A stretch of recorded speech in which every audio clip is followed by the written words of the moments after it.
Blade is no vampire hunter, but he is lethal and handsome nonetheless, and in the next 30 seconds I'll tell you how. Blade is a 5-star destruction DPS unit whose main mechanic is sucking his own HP to deal increased big PP damage. But don't worry, he won't drop dead so easily because he's got high base HP, which is also the backbone of his damage. And while he has attack scalings, building of attack percent would suck donkey balls. And by the way, 45% of his overall DPS comes from his basics, which is the lion's share of his kit. When we look at Blade's base stats for a minute, the first thing we can take away is that his HP base stat is pretty high. In fact, it's the second highest in the game, only behind handsome best boy Japard, who's a tank. On the flip side, his attack is very low, the 5th lowest to be frank. And this is an important detail regarding Blade, since he scales with both stats. Having a high base HP already gives away that this is a preferable stat, but more about that later. His defense is pretty high and the same as Clara's. In terms of speed, he's kinda slow with only 97, so speed boosts are worth a thought. So, traits. To start, Blade has a regular basic attack, which scales off of his attack. This on its own doesn't deal any real damage, but it shares the same traits with its enhanced version, which I will cover in a sec. So regardless of what you do, if you level your enhanced basic attack, it will also automatically do so for your regular one, but you'll probably never use it anyway. Now, before we cover that enhanced basic attack, we'll have to go over the skill to understand the full shebang better. Hellscape, the skill that'll send your enemies straight to Jesus. Well, not by itself, but it will empower the rest of Blade's kit to do so. First off, the skill will consume 30% of Blade's max HP to enter the Hellscape state for 3 turns. When this state is active, you can't recast his skill again for the duration of the ability. And that's good, because it is a secret sauce that makes Blade's skill a point efficient. All the skill does is just boosting this dude's damage. At trace level 8, the damage dealt by Blade increases by 33%. His basics then get enhanced to a state called Forest of Swords for the 3 turns I mentioned, so that's where his empowered autos come from. Now, it was said damage dealt instead of damage increased, and you hear the latter way more often for a reason, because the former damage dealt is an amazing stat, which is multiplicative in contrast to damage increase, which is only an additive stat. This is just something where Honkai Star Rail differs from Genshin Impact. And if your Blade's already on life support and doesn't have enough HP to use his skill, no pressure, he'll just have his HP reduced to 1 upon usage. It's just the easiest way to a 1 HP challenge. No suspicious eggs and burning grass needed. In general, Blade is not able to kill himself just by using his skills. He even has some ways to restore HP, which I'll cover soon. But yeah, a decent healer should still be paired with him. Another thing to note about the skill is that it won't generate any energy. The enhanced basic attacks do that instead of the skill, and Blade's turn doesn't just end suddenly after using it, meaning you'll be able to pull off a basic right after the skill, which means you won't miss out on energy.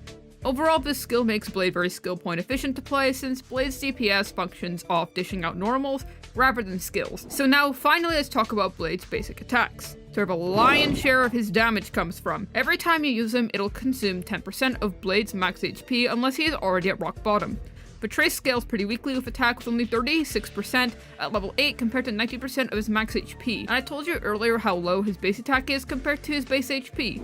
Fully built, he can easily reach between 5k and 8k HP, while his attack doesn't make it past 2k. The Trace also comes with a cleave that hits adjacent targets. It does hurt those targets a lot less than his main target, but the damage contribution is still pretty big over time. Then for his burst. First off, it'll always set Blade's HP to 50%. This means that if Blade's max HP is lower than 50%, he'll heal up to 50%. And if he's higher, then he'll get damage down to exactly 50% of his maximum.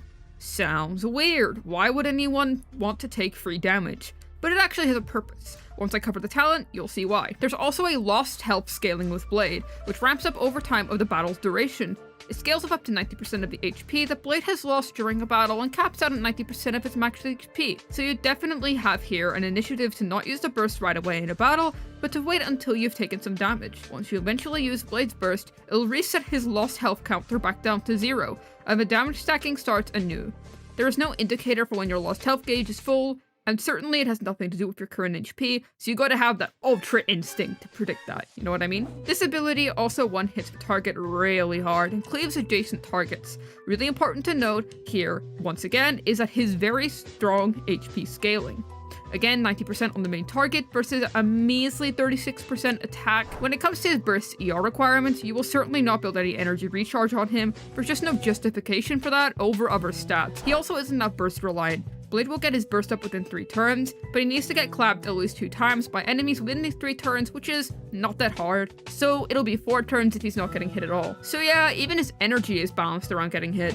And then we move on to Blade's unique talent. Everything about this guy is unique, just look at this dude. This man is not normal. So when Blade gets hit or sips some of his own HP, he'll gain 1 stack of charge, which caps out at 5. So flat out of the bat, his own kit gives you 3 sources of stacks, which are the skill, his enhanced basics, and his ultimate. Speaking of the ultimate, that is a reason why you would choose to damage yourself with it over healing yourself. It'll stack your talent faster. However, the option is still there to use it as an emergency heal if you need it. Yeah, anyways, he only needs a few attacks from enemies to proc his talent. If he gets attacked by multiple enemies in 1 turn, he gets a stack for each of them. If one enemy does 1 regular attack and then a follow-up on him, he gets 2 stacks from that. So you can see the stacks will rack up quickly in many situations, especially against cleaving enemies. When he reaches 5 charges, he will unleash a huge follow-up attack on all enemies on the field, which at Trace level 8 deals more than 100% of his max HP and some of his attack as wind damage. He'll also recover 25% of his own HP regardless of Trace level, and after releasing this attack, all charges are consumed. When it comes to getting hit with Blade, yes, he does not have a taunt. During my tests with Blade, he still got hit plenty of times regardless of AoE or single target situations, so I don't think this is really a problem. It's really important to note here, but using shields means Blade won't get any stacks when enemies hit him. He has to take damage. So there's no point in using March the 7th as a taunt to get enemies to hit Blade. However, the game is still young, so it'd be no surprise if future units will change that. So yeah, preservation off limits. But Blade is designed to be a relatively tanky unit who can survive getting hit quite a lot of times. Same concept as best funeral enjoyer Hu Tao, who I made in Genshin Impact, by the way. Now for Trace priority. I've done some math to find out how his power is distributed over his burst, enhanced basics, and the talent. By the way, I will just stop saying enhanced basics from here on. I'll just say basics. Yeah, we cool with that? Let's just pretend his regular basics don't exist. Yeah, let's just get on with that. Alright, so like mentioned earlier, his basics are pretty much almost half of his damage. That's when we assume 3 basic attacks, 1 talent proc, and 1 burst are used. Basically, minimum setup between 2 burst usages, and it ideally takes you 3 turns to do that. His basic attacks matter more in single target and a little less in AoE situations, but regardless, they take the cake. The burst is the second biggest source of damage if he gets to burst every 3 turns. A talent is his last if he only gets it off once between 2 bursts. However, a second proc or anything beyond that would just make it overtake his burst with ease. But let's just go with 1 in between burst. Another thing I looked at is the overall damage gains you get for leveling up either basics, skill, talent, and burst by 1 point. And here you get the biggest gains when you level his basics, which makes sense. Next highest is his skill, which also makes sense as it enhances his entire kit damage. At number 3, we've got the talent, and lastly, his burst. Yeah, his burst is last because the actual gains for his overall damage are pretty low, despite having a large share of his damage by default. In fact, leveling it gives you the smallest gains, but this gets worse when the talent gets to proc more than once. Doesn't mean that it's useless to level, far from that, just do the burst last. So the order is basic attacks, skill, talent, and then burst, but remember, level them all at some point. He also has some nice Ascension traits. Character Ascension 2 brings him Vita Infida. When Blade's HP is 50% or lower, his incoming healing increases by 20%, including his own self heals. Character Ascension 4 brings him Never Ending Death. Whoa, that's so cool, man. This trait makes him an emo, and also causes him to restore 5% of his max HP and a flat amount of 100 after hitting weakness broken enemies. This guy is literally giving Xiao a run for his money of being the edgiest Foilverse character. Then, Character Ascension 6 simply increases the damage dealt by his talent follow-up attack by 20%, which is just some free extra damage. Now let's get on to Blade's relics, but before that you need to note that it's really important for Blade's damage that you subscribe to this channel. Otherwise, Blade's probably gonna steal your liver at 3 AM gone wrong style with a blade. Hey, I warned you.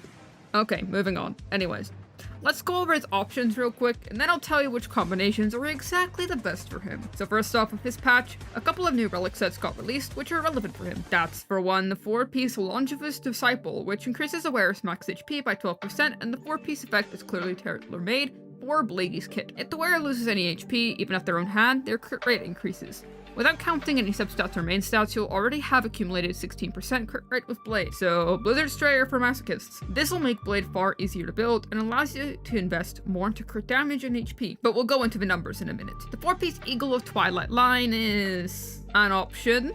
The 2-piece wind damage is pretty decent, and then there is the 25% advance forward you get when you use his burst. So yeah, I'll get back to that in a minute, stay tuned. The 4-piece Musketeer is another option that enhances his basic attack damage, alongside a cool bit of speed, which aids his lower base speed.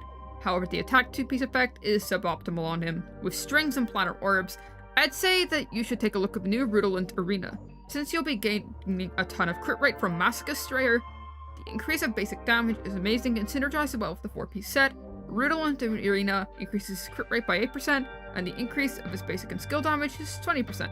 But factually, it'll only increase his basic attack because there is nothing to do for his skill, since the skill itself doesn't do any damage. Inert Salsado is usually the go-to 2-piece string and orb set most people usually chase after for DPS units, and in my opinion, this set versus the new Eidolon Arena is the most interesting here to explore, because quite a few of you have probably already got a good Salsado and are wondering if they'd scrap that and start farming again. It's interesting that both 2-piece sets give you 8% crit rate, so it only comes down to their other effects. In the case of Blade, if you use one of these 2 pieces with the new Longevous, you will have a total of 41% crit rate, purely from his traces, his basic 5%, and the relic effect, which is very good. Now to find the best relic combinations for AoE in single target situations. I have done some more math.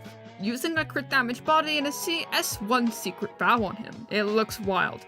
But there are a few interesting things to note. Regarding raw damage, Longevous 4-piece wins by a lot over any other combination on Blade. The crit rate is just too good, and the HP percent is exactly what he needs. No compromises being made here, so a clear winner. Now for the 2-piece sets, Salsado and Eidolon Arena. You can see here, but it almost doesn't make any difference which one you choose. So if you already go to good Salsado, just keep that, no need to farm the other set and waste your precious resources. In the meantime, until you have a good 4-piece Longevous, you can just go with a simple mix of a 2-piece Long and a 2-piece Twilight line. This is simply the second best option in terms of raw damage over anything else. Now regarding both the 4-piece Wild Wheat and for both sets manipulate the character's action value, which I cannot factor into these damage numbers, so these sets are actually a bit better than what these numbers would make you believe. However, this is more of a tactical advantage rather than a raw damage advantage. Both allow you to pull up a bit earlier before a boss or mob and might give you the edge in a clutch moment, but even considering these, I still believe that you will fare much better with 4-piece Longevous any time of the day. Instead of going for these relics, you can boost his slow 97% speed, but with a fresh pair of speed boots, giving you 3 juicy extra actions within 11 cycles, as you can see on this MOC action simulator by Lily Aquina. But if you guys disagree on speed boots and think HP percent is better, let me hear your opinions in the comments. I am curious to read them. And just like that, we slipped already into the main and substats territory. We got speed for the boots all out of the way already. Now crit for his body is pretty much mandatory, he's a DPS, and with Blade, it'll be most of the time crit damage you want to put on.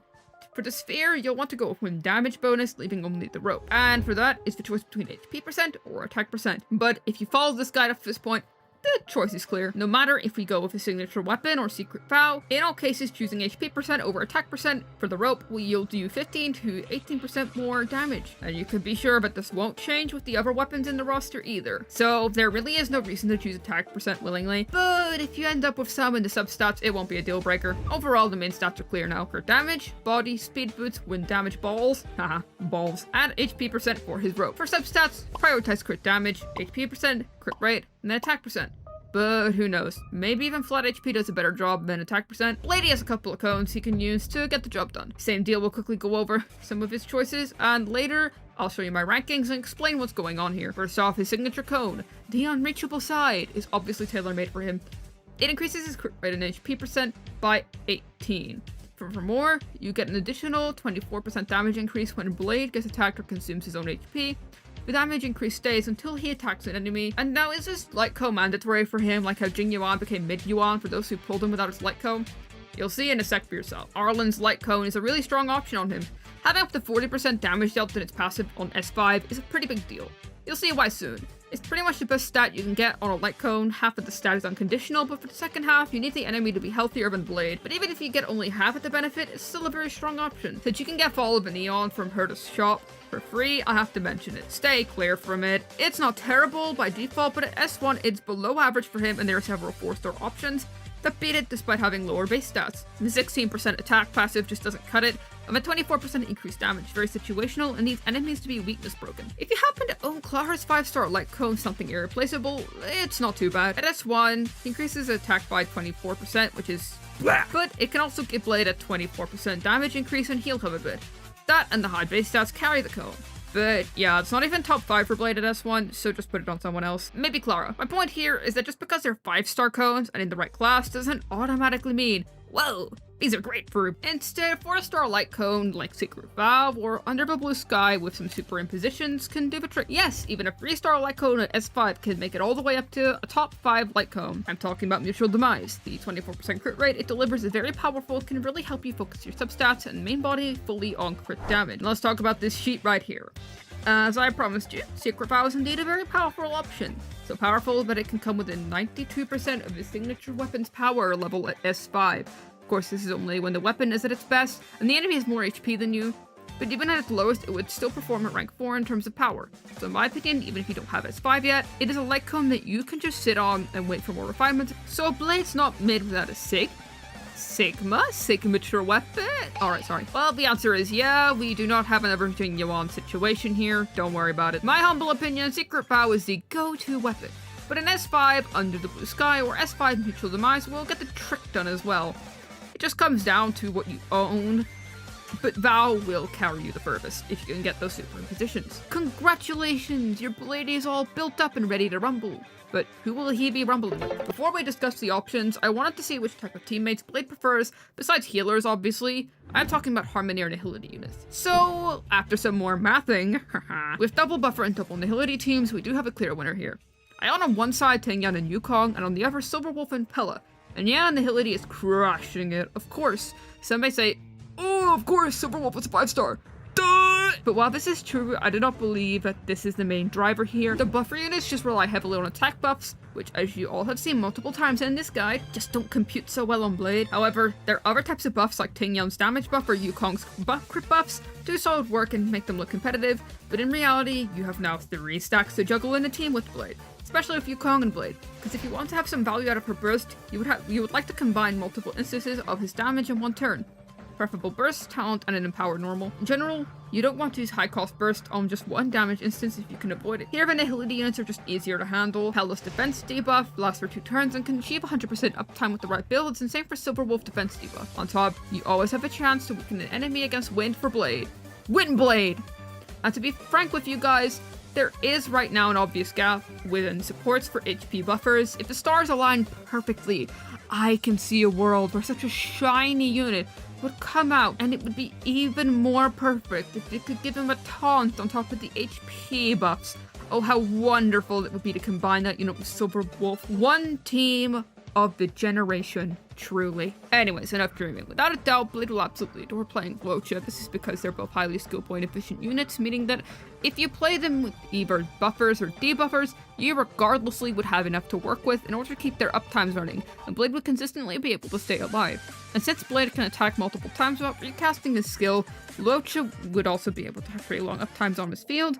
He could consistently trigger team-wide healing of Locha's trace that heals the whole team by 7% every time someone attacks any of the enemies during the field's uptime. Also, Blade getting healed doesn't ruin anything within his kit. He can get healed, and his lost damage counter will still be fine. It only resets when the burst is cast for Blade or when the battle ends. Now that raises the question, what if you skip Locha for the sake of Blade? Well, fear not, since after a bit of testing, I could easily see that Blade doesn't have any issue staying alive with any of the other currently available healers. Locha is simply the most comfortable and synergistic with Blade's kit. Also, he's literally an immortal. Bronya is pretty effective with Blade since she just gives him a massive damage increase with her skill, a stat he likes a lot. And passing her turn is of course pretty good too. This is why Bronya is obviously Honkai Star Rail best girl, making it easier for him to stack quicker. The attack buff from her burst won't do much, but the extra crit damage she shares is great. Instead of running a mix of buffers and debuffers or double or something like that, you can also opt for pairing Blade with another DPS to supplement his damage. Pretty much most DPS units should work since you still got one healer and a support unit, and if Blade and Locha in the team, you still have plenty of skill points to supply for all that additional DPS,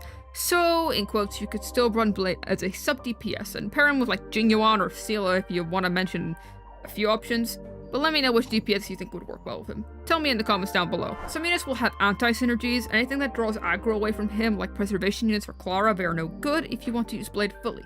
Also, well test some anti-synergies. If you slow enemies down, you get hit less often, which Blade does not want. So if you're opting to make Blade some sort of hyper carry, you'll have to pair him with Silver Wolf and Pella and a heal like Locha. And as a sub DPS, he'll be pretty much happy with most teams as long as he's still getting hurt in the end. What a maniac. Okay, now let's just say you want to take your Blade to the next level of hell, since he's clearly into that. Just look at his light cone. He's having such a great time. What a little guy. His ult has some increased lost health scaling, now dealing numbers based on 150% of Blade's overall lost HP. Not terrible, and it does add some more significance to his burst, but it's nothing necessary. Blade's in his healthscape state, his crit rate is increased by 15%. Blade already gained so much crit rate when built optimally, so this once again isn't really a massive DPS increase, just a stat stick. Upgrades both his ult and talent by +2, just some standard upgrades. When Blade's current HP drops below 50% or lower of his max HP, he gains 20% more max HP, which stacks up to 2 times, and this lasts for the rest of the battle and stays once it's acquired. Probably the most interesting Blade Eidolon we've seen up until now. He increases his skills trace by 2 and his basic by 1. Really nothing more to say here. The max number of Blade's charge attacks is reduced to 4, making it far easier to trigger frequently. The damage on top of his talent increases based on 50% of his max HP. Obviously Blade's best Eidolon. This is kind of mild for an E6 however. But honestly these cons are mid. E0 is enough. His cons only become somewhat alright at E4+. Emo man's definitely insane. Like this guy gets no sleep at night. Look at him. Hopefully this guide was able to help your Blade put his enemies to sleep forever. This has been Stellar on Cat signing out, and I wish you all a day that brings you the same happiness that Blade feels when he slays his next victim. Yep.